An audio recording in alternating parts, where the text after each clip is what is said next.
며칠 전 혹은 몇 주 전이었을 수도 있습니다.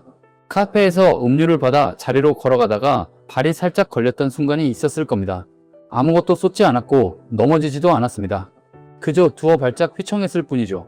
그런데 그 짧은 순간 머릿속에서는 엄청난 일이 벌어졌습니다. 방금 다들 봤겠지. 직원도 봤을 거고 창가 자리 사람들도 봤을 거야. 누군가는 분명 속으로 웃었겠지. 그날 밤 잠자리에 누워서도 그 두어 발작이 머릿속에서 계속 재생됐습니다.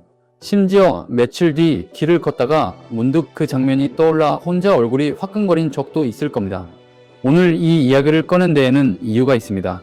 그 카페에서 당신이 휘청거린 그 순간을 오늘 이 세상에서 기억하는 사람은 단 한 명뿐이기 때문입니다. 바로 당신 자신입니다. 나머지 사람들의 머릿속에서 그 장면은 애초에 저장된 척조차 없습니다. 오늘은 우리를 평생 따라다니는 보이지 않는 감옥, 타인의 시선이라는 착각의 정체를 낱낱이 풀어드리겠습니다. 이야기는 1990년대 후반 미국 코넬 대학교의 한 강의실에서 시작됩니다. 사회심리학을 연구하던 토마스 길로비치 교수는 지금도 심리학 교과서에 빠지지 않고 실리는 유명한 실험 하나를 설계했습니다. 흔히 민망한 티셔츠 실험이라고 불리는데 내용을 들어보면 참가자들이 좀 안쓰러워집니다. 길로비치 교수는 대학생들을 한 명씩 불러서 당시 대학생들 사이에서 가장 촌스럽다고 여겨지던 한 가수의 얼굴이 큼지막하게 박힌 티셔츠를 건넸습니다. 그리고 아무렇지 않게 말했습니다. 이거 입고 저쪽 강의실에 잠깐 들어갔다 나오시면 됩니다. 참가자는 당황한 얼굴로 그 티셔츠를 받아 입었습니다. 거울에 비친 자기 모습을 보고 한숨을 한번 쉬었겠죠. 그러고는 학생들이 가득 앉아있는 강의실 문을 열고 들어가 그 공간을 가로질러 반대편 문으로 걸어 나왔습니다. 강의실을 나온 참가자에게 길로비치 교수가 물었습니다. 방금 그 안에 있던 사람들 중에서 몇 명이나 당신 티셔츠를 알아봤을 것 같아요? 참가자들의 대답은 거의 비슷했습니다. 얼굴이 빨개진 채로 거의 절반쯤은 봤을 거라고 했습니다. 들어갈 때 저랑 눈이 마주친 사람이 여럿 있었어요. 한 명은 옆 사람한테 뭐라고 소곤거리기까지 했고요. 다들 제 티셔츠 보면서 속으로 웃었을 거예요. 그런데 길로비치 교수가 강의실 안에 있던 학생들을 한 명씩 붙잡고 확인해 봤더니 결과는 전혀 달랐습니다. 그 티셔츠를 기억하는 사람은 전체의 4분의 1 정도, 그마저도 어렴풋이 기억하는 수준이었습니다. 나머지 사람들은 누가 들어왔다 나갔는지조차 알지 못했습니다. 무슨 옷을 입었는지, 언제 들어왔는지, 표정이 어땠는지 아무것도 기억하지 못했습니다.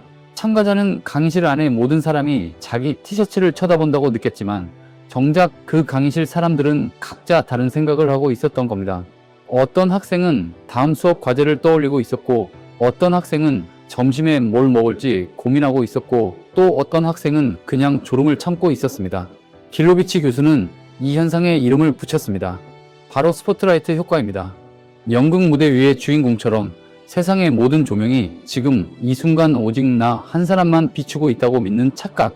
우리는 매일같이 이 착각 속에서 살아갑니다. 그는 우리가 외모뿐 아니라 감정까지도 남들에게 다 들킨다고 착각한다는 사실을 밝혀냈습니다. 사람들 앞에서 발표할 때 속으로 지금 내가 떨고 있는 게 다 티 나겠지라고 생각하지만 실제로 청중은 발표자가 그렇게까지 긴장했는지 거의 알아채지 못합니다. 우리 속마음은 우리가 생각하는 것만큼 바깥으로 새어나가지 않습니다. 길로비치 교수는 이것을 투명성 착각이라고 불렀습니다. 내 속이 유리처럼 다 비친다고 느끼지만 사실 남들 눈에 나는 꽤 불투명한 존재라는 뜻이죠. 이 투명성 착각은 우리 일상 곳곳에 숨어 있습니다. 모임에서 어색한 침묵이 흐를 때 우리는 지금 내가 분위기를 망쳤구나, 다들 나 때문에 불편해하고 있어라고 생각합니다. 하지만 같은 자리에 있던 다른 사람도 똑같이 내가 말을 잘못 꺼냈나 하고 속으로 졸이고 있었을 가능성이 높습니다. 어색함은 한 사람의 잘못이 아니라 모두가 서로의 눈치를 동시에 보느라 생기는 합작품인 셈입니다. 우리는 저마다 자기가 무대 위에 혼자 서 있다고 믿지만 알고 보면 모두가 객석에 앉아 똑같이 떨고 있었던 겁니다. 오늘 아침 지하철에서 바로 맞은편에 앉아 있던 사람 어떻게 생겼는지 기억나십니까? 조금 전 엘리베이터에 함께 탔던 사람이 무엇을 손에 들고 있었는지 기억나십니까? 오전 회의에서 옆자리에 앉았던 동료가 머리 모양을 바꿨는지 눈치채셨습니까? 거의 기억나지 않을 겁니다. 그건 당신이 무심하거나 둔감해서가 아닙니다. 사람은 누구나 자기 생각을 하느라 늘 바쁘기 때문입니다. 지하철 맞은편 사람은 퇴근 후 약속을 떠올리고 있었을 테고 엘리베이터에 함께 탄 사람은 방금 받은 문자 한 통을 곱씹고 있었을 겁니다. 세상 사람들은 모두 각자의 머릿속에서 각자의 인생이라는 영화의 주연으로 살아갑니다. 당신이 그들의 하루를 기억하지 못하는 것처럼 그들도 당신의 작은 실수 따위는 기억하지 않습니다. 우리도 이 사실을 어렴풋이 알고 있는데 왜 뇌는 자꾸만 우리를 무대 한가운데로 끌어다 세우는 걸까요? 왜 그 카페에 두어 발짝이 며칠 동안 머릿속을 떠나지 않는 걸까요? 이쯤에서 한 가지 부탁을 드리고 싶습니다. 이런 이야기가 마음에 닿으셨다면 구독과 좋아요를 한번 눌러주세요. 보이지 않는 곳에서 함께 들어주시는 분들이 있다는 걸 느낄 때 저도 더 깊고 따뜻한 이야기를 준비할 힘을 얻습니다. 이제 우리 뇌 이야기로 들어가 보겠습니다. 우리 뇌 안쪽 이마 바로 뒤편에는 내측 전전두엽 피질이라는 영역이 있습니다. 이름이 어렵게 느껴진다면 그냥 나 담당 부서라고 부르셔도 좋습니다. 이 부서가 하는 일은 딱 하나입니다. 나와 관련된 모든 정보를 하루 종일 살펴보고 위험해 보이는 신호가 잡히면 곧장 경보를 울리는 것입니다. 하버드 대학교를 비롯한 여러 신경과학 연구진이 밝혀낸 바에 따르면 이 회로는 까마득한 옛날 인류가 작은 무리를 이루어 살아가던 시절에 만들어졌습니다. 그 시절에는 무리에서 미움을 받아 쫓겨나는 일이 곧 죽음을 뜻했습니다. 혼자서는 맹수도 추위도 굶주림도 견딜 수 없었으니까요. 그래서 뇌는 타인의 시선 하나하나를 생존이 걸린 문제로 받아들이도록 진화했습니다. 누군가 나를 힐끗 쳐다보는 것이 어쩌면 나를 무리에서 밀어낼 신호일지도 모른다고 여긴 겁니다. 문제는 그 시절에 만들어진 경보장치가 수만 년이 지난 지금도 우리 머릿속에서 똑같이 작동하고 있다는 점입니다. 카페에서 발이 걸렸을 때, 회의에서 말이 살짝 꼬였을 때 뇌 속 나 담당 부서는 즉시 비상벨을 누릅니다. 위험 발생, 타인이 나를 주시하고 있음, 무리에서 배척당할 가능성이 있음. 그 경보가 울리는 순간 온몸이 굽고 얼굴이 달아오르고 그날 밤 이불 속에서 그 장면을 수십 번 되감게 됩니다. 다시 말해 수만 년 전 초원에서 쓰이던 생존 장치가 오늘 우리 동네 카페에서 엉뚱하게 오작동을 일으키고 있는 셈입니다. 당신이 예민하거나 마음이 약해서가 아닙니다.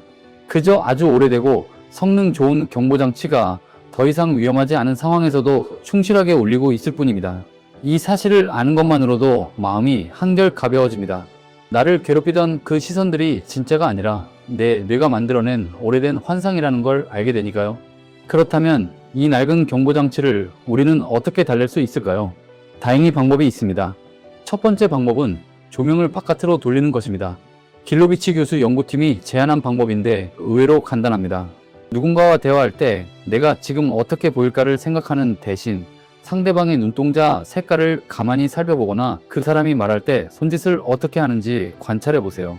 뇌의 초점이 나에서 바깥으로 옮겨가는 순간 나 담당 부서의 과부하가 스르르 풀립니다. 나를 태울 듯하던 뜨거운 조명이 거짓말처럼 조용히 꺼집니다. 두 번째 방법은 입장을 거꾸로 뒤집어 보는 것입니다. 오늘 식당에서 옆 테이블 사람이 물컵을 살짝 엎질렀다고 해봅시다. 지금 그 사람의 얼굴이 기억나십니까? 그 사람이 어떤 표정을 지었는지 떠오르십니까? 아마 전혀 기억나지 않을 겁니다. 바로 그겁니다. 당신의 실수도 다른 사람들에게는 딱 그만큼의 무게입니다. 잠깐 스쳐 지나가고 곧 잊히는 작은 장면일 뿐입니다. 마지막으로 한 가지만 더 말씀드리겠습니다. 수많은 심리학 연구가 거듭 확인하는 사실이 하나 있습니다. 타인이 나를 바라보는 눈보다 내가 나 자신을 바라보는 눈이 훨씬 더 가혹하다는 것입니다. 세상 사람들은 당신의 실수를 이미 오래전에 잊었는데 당신 혼자 아직 그 자리에 우두커니 서서 스스로를 재판하고 있는 경우가 대부분입니다. 가장 엄격한 재판관도 가장 무서운 간수도 사실은 당신 머릿속에 살고 있습니다. 이제 그 텅 빈 관객석을 향해 매일 밤 혼자 사과하고 변명하는 일을 그만두셔도 됩니다. 객석은 처음부터 비어 있었습니다. 당신을 비추던 그 강렬한 조명도 사실은 켜진 적이 없습니다. 무대에서 내려오십시오. 당신은 만인의 평가를 받아야 하는 배우가 아닙니다. 그저 자기만의 길을 묵묵히 걸어가는 평범하고 소중한 한 사람입니다. 가끔 발이 걸리기도 하고 말이 꼬이기도 하고 물컵을 엎기도 하는 우리 모두와 똑같은 사람입니다. 오늘 퇴근길에 혹은 오늘 밤 잠자리에 들기 전에 타인의 시선으로 가득 채워두었던 그 마음의 자리를 한번 깨끗이 비워보십시오. 그리고 그 빈자리에 오늘 우연히 올려다본 하늘 한 조각이나 오늘 먹은 것 중에서 가장 맛있었던 한 입을 대신 올려두시길 바랍니다. 당신의 하루는 생각보다 훨씬 자유롭습니다. 오늘 하루 누군가 나를 어떻게 봤을까 하는 걱정의 마음을 다 내어주지 마십시오. 그 시선의 대부분은 당신의 머릿속에서만 켜졌다 꺼지는 환상입니다. 진짜 세상은 당신이 두려워하는 것보다 훨씬 너그럽고 또 그만큼 무심합니다. 그리고 그 무심함이야말로 우리에게 허락된 가장 큰 자유입니다. 오늘도 끝까지 들어주셔서 진심으로 감사합니다.